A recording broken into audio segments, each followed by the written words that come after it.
गीतेचा चौथा अध्याय पहा, 39व्या श्लोकात काय म्हणतात? श्रद्धावान ज्ञानम लब्धा परम शांती म्हणजे भगवान सांगतात आपल्याला, जिथे श्रद्धा तिथे असतं ज्ञान, आणि जिथे असतं ज्ञान तिथे माणसाकरता मोक्ष ठेवलेला असतो. आणि म्हणून श्रद्धा म्हणजे डोकं, श्रद्धा म्हणजे डोकं, आणि श्रद्धारूपी डोक्यामध्ये बुद्धी नावाचं तत्व राहतं. ज्ञान डोक्यात राहतं, श्रद्धा म्हणजे डोकं. आणि मग म्हणतात की माणसाचं खरं जर कर्तव्य कोणतं असेल, डोकं सांभाळण्यामध्ये क्रांती आहे, डोकं उडवण्यामध्ये क्रांती आहे.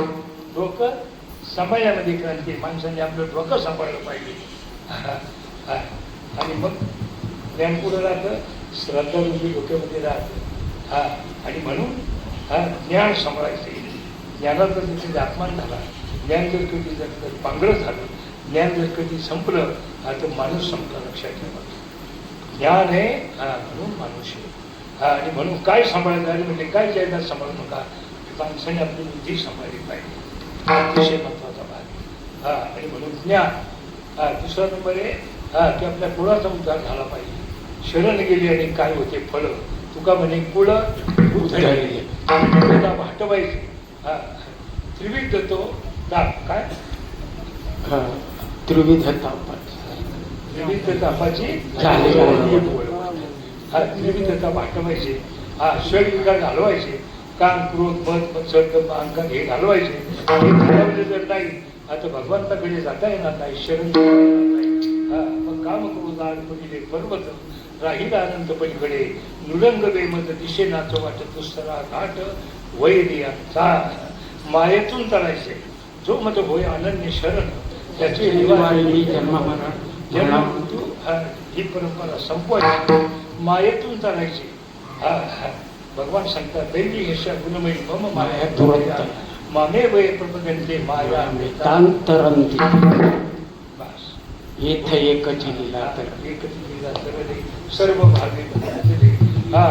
आईन था भवनदी तरुण जायची, म्हणून देवाला शरण जायचे.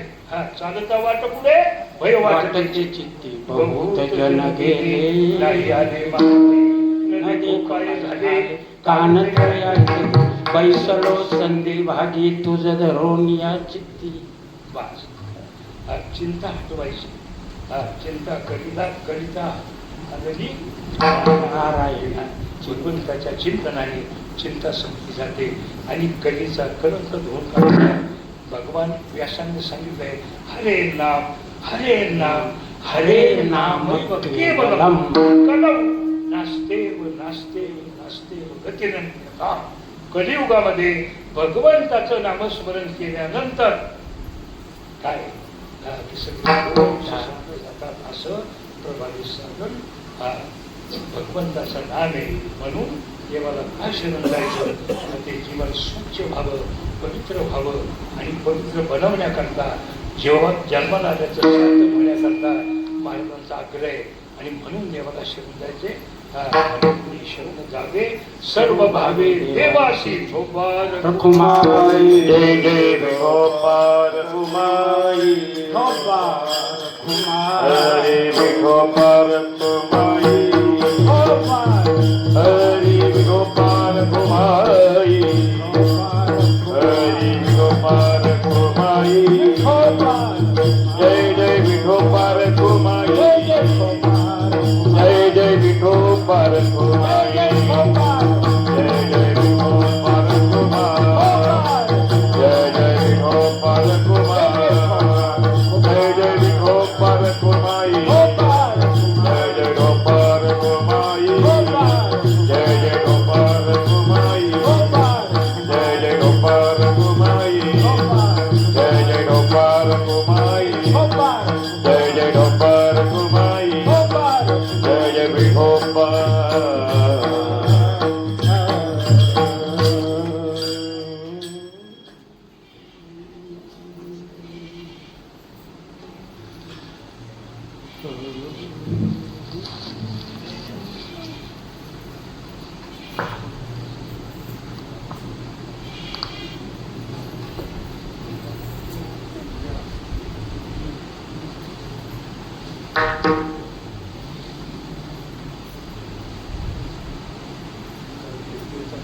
उपन्यास हलवाला बाबा मागायचं नाही का हाताचा डाग पडत हाताचं डाग पडल्या आणि घरी गेलो माणसं बोंबलं जायला रोज कवर कापड त्यांचं काय चुकतंय असं मला म्हणायचं सांभाळलं तर पण माणसं काय करतात हात टिकून आले की ते उघड करून नाही ठेवत. हा मग थोबरच मागितून झालं मग तो पुढं सोडायचं आणि त्याचा गुताळा व्हायचा. तो गुताळा काढता काढता 5-10 मिनिटं त्याच्यात हरकाळी हार जर काढून जर आधीच सुकाय टाकले त्याचा ओलेपणा निघून जाईल म्हणजे असे हलकं तिकडे लक्षच नाही पण अशी गमत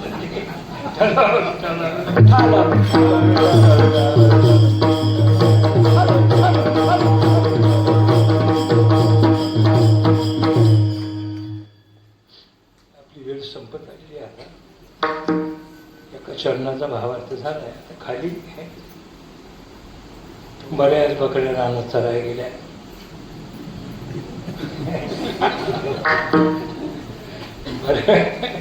बऱ्याच बकऱ्या रानात चरायला गेल्या आणि चरता चरता एका बकरीचा पायी वेलीमध्ये गुंतला आडा. तिने खूप झटके मारले पण तो पायी काही निघायला तयार नाही. ती वेलीची जी पकड होती ना ती अजून आवडली. अख्खा दिवस गेला, सगळ्या रात्र पडली, दिवस गेला, सगळ्या बकऱ्या घरी निघून गेल्या पण ही रानातच राहिली. काय करायचं? इतकी घाबरली तिला असं वाटलं आपलं जीवन संपणार. आता वाघ येतील, सिंह येतील, पशु येतील आणि आता मला सोडणार नाही, मला खाल्याशिवाय सोडणार नाही, आपण मेलेच आता काय लई घाबरला. पण तिची जी ओढतान होती ती काही सुटली नाही. पण ओढता ती वेली तुटली आणि तिचा पाय मोकळा झाला. पायी मोकळा झाल्यानंतर मग ती फिरत जंगलामध्ये फिरत अति घाबरलेली आहे. हा तिला इतका कापरा भरलेला आहे की कुठून वाघ येईल, एखादा लांडगा येईल, सिंह येईल, हा आपल्याला खाईल. आता काय करायचं पण मोठ्या आपल्या धाडसाने फिरत एका सरोवराच्या काठावर आहे. एक सरोवर होतं, त्या सरोवराकडे तिचा प्रवास झाला आणि सरोवराच्या जवळ आल्यावर ती जरा थांबली. बाजूला पाणी पडून चिखल झाला होता सरोवराच्या बाजूने आणि हे स्वापद हत्ती, वाघ, सिंह, लांडगे हे पाणी प्यायला यायचे ना तर त्यांच्या पावलांची चिन्ह त्या चिखलामध्ये अशी उमटलेली सगळीकडे. पण तिथे गेल्यानंतर तिने पाहिलं की अनेक प्राण्यांची पाऊल वठलेली आहेत. एक मोठं पदचिन्ह होतं. मग तिने ओळखलं की हे पदचिन्ह सिंहाचंच असलं पाहिजे आणि सिंह हा पक्ष्यांचा राजा आहे, सिंहाचंच असलं पाहिजे. आणि मग तिने ठरवलं सिंह हा पक्ष्यांचा राजा आहे, हा प्राण्यांचा राजा आहे. तिने ठरवलं की आता आपण याच पदचिन्हाला शोधून जायचं. आणि मग तिने मनात त्या सिंहाचं जे पदचिन्ह होतं, जे पाऊल उठलं होते त्याला सर्व भावाने ती शरण गेली आणि तिथंच बसून राहिली. मग वाघ आला, लांडगा आला, त्यांनी पाहिलं अरे वा आज तर म्हणजे आपल्याला जाग्यावर भोजन मिळालं. पाणी बिणी पिले, गुर्र करू लागले, बकरीच्या जवळ आले, आता झडप मारणार. बकरीने सांगितलं हो जरा थांबा, तुम्ही मला खाणारच आहे, निश्चित आहे आणि मी जिवंत दिसते पण मी मेलेलीच आहे, मी काय आता जगायची नाही. पण एक करा, हे जे पदचिन्ह आहे ना म्हणजे पाऊल हे कोणाचे आहे एवढं पहिलं पहा आणि मला सांगा. वाघाने पाहिलं, लांडगे होते त्यांनी पाहिलं आणि ते म्हणजे हे तशी सिंहाचं पदचिन्ह आहे, अरे पळा म्हणते. सिंह जर आला तर आपल्याला ठेवणार नाही. ते इतके घाबरले वाघ लांडगे, पळून गेले. बराच वेळ झाला मग सिंहाची स्वारी आहे. थाटात आता राजाचे हो. आल्यानंतर सिंहाने बकरीला पाहिलं आणि सिंहाला फार मोठा आनंद झाला. वा आज जाग्यावर भोजन मिळालं. आज काय काय त्रास नाही, काय धावायची गरज नाही, आज शिकार करायची गरज नाही, जाग्यावर जेवण कर, भोजन मिळालं. आणि सिंह जवळ आल्यावर ज्या वेळेला झडप मारू लागला त्यावेळेला बकरीने सांगितलं म्हणजे महाराज जरा थांबा. सिंह थांबला आणि मग बकरीने सिंहाला सांगितलं म्हणजे महाराज हे जे पदचिन्ह आहे हे कोणाचं आहे पहिलं पहा आणि मग मला खा. सिंहाने ज्या वेळेला पाहिलं त्यावेळेला सिंहाला असं वाटलं अरे हे पाऊल चिन्ह हे पदचिन्ह तर माझंच आहे. सिंहाने बकरीला सांगितलं हे पदचिन्ह माझंच आहे, तुमचंच आहे ना. मग या पदचिन्हाला मी सर्व भावाने शरण आलेले आहे. आता तुम्हाला माझं काय करायचं ते करा. एका मिनिटात सिंहाचे भाव बदलले. बरं एका मिनिटात भाव बदलले. तेवढ्यात हत्ती पाणी प्यायला आला. हत्तीचं पाणी घेऊन झाल्यानंतर सिंहाने उकळी पावर सांगितलं हत्ती गावाला. बोला म्हटले बोला. हे बघ म्हटले ही बकरी खांद्यावर घे पाठीवर घे. या बकरीला पाठीवर घ्यायचं आणि हिचा इतका चांगला सांभाळ करायचा. जर तिला काही कमी जास्त जर झालं तर गाठ माझ्याशी आहे, समजलं ना. हत्तीने सोन्याची बकरी पाठीवर घेतली बाबा. आणि मग आता बकरीची उंची वाढली. हत्ती जंगलामध्ये फिरू लागला ना, एखाद्या दाट झाडीमध्ये जर गेला, मोठ्या झाडांचे कवळे कवळे शेंडे की त्या बकरीला खायला मिळायची. बकरीला पाणी काय, तिची सेवा काय. आता बकरी इतकी तब्येतीने आणि इतकी सुंदर झाली, तिच्या जीवनामध्ये इतका आनंद निर्माण झाला तर त्या आनंदाचं वर्णन करता येईल. काय केलं तिने? ती पण टोकावर आली होती, आता ती राहिलीच नसती. तिला वाघाने सिंहाने खाऊन टाकलं असतं. पण केवळ त्या पदचिन्हाला सर्वांनी शरण गेली. त्यावेळेला म्हणतात फायदा काय झाला, जीवन निहाल झालं. जीवन निहाल. तसं आपलं शास्त्र सांगते जर हा जीवात्मा अतिशय भावाने अतिशय प्रेमाने सर्व बाजूने जर त्या भगवान परमात्म्याच्या चरणावर जर सत्ता झाला तर शेवटच्या श्वासापर्यंत काळ सुद्धा डुकून पाहणार नाही. ज्ञानेश्वर माऊली ज्ञानराज माऊली जय जय ज्ञानेश्वर माऊली ज्ञानराज माऊली जय जय ज्ञानेश्वर माऊली ज्ञानराज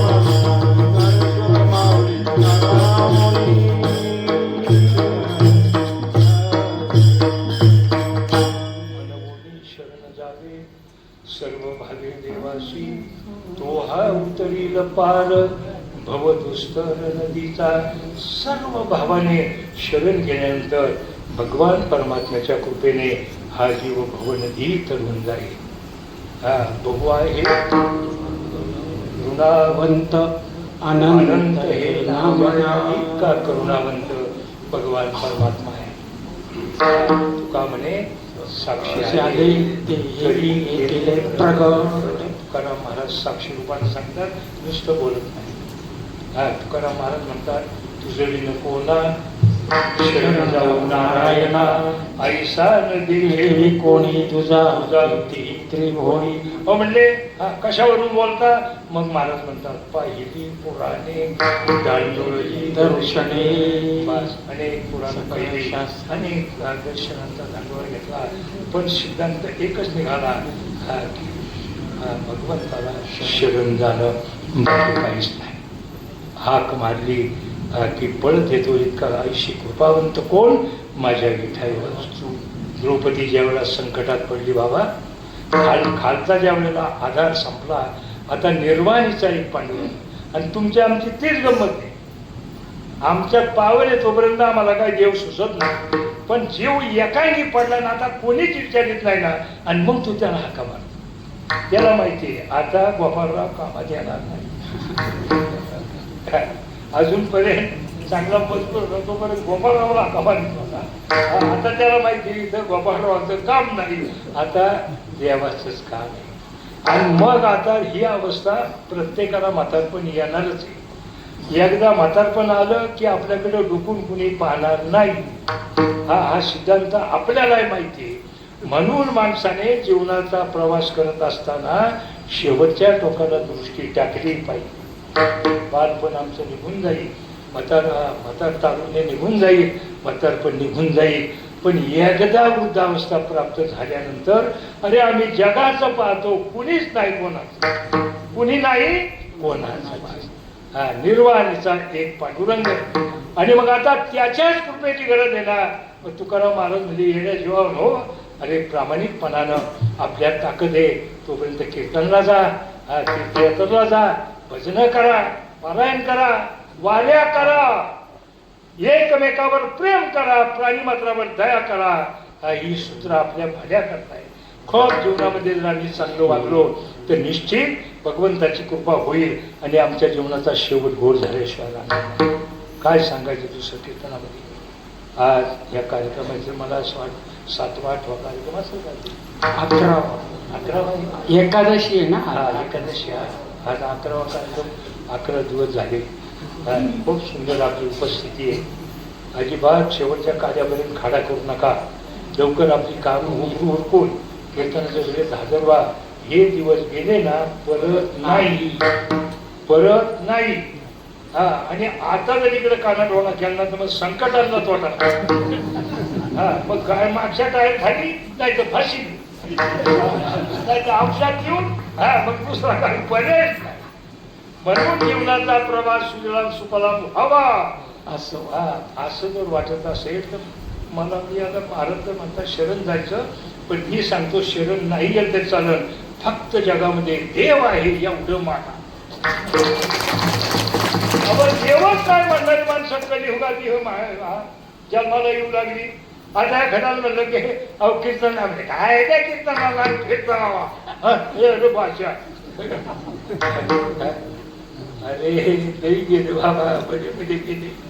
खूप आनंद वाटला. भगवान करो तुम्हा आम्हा सगळ्यांना सद्बुद्धी प्राप्त होईल. चला ऐकत चला. एक कलियुगात असं घडायचं. अजून तरी वातावरण तुम्ही आम्ही भाग्यवान आहोत. अजून आपल्याला सत्य करता येतात, हरिनाम करता येतं. पण एक दिवस असा येणार आहे हे काहीच नसणार. पुराणांमध्ये फार मोठं भयानक वर्णन आहे. हा काहीच नसणार. आता पुराणामध्ये ज्याच्याकडे जास्त पैसा आहे ना, हा कायदा त्याच्या हातामध्ये आणि तो बोलून ते शास्त्र राहणार.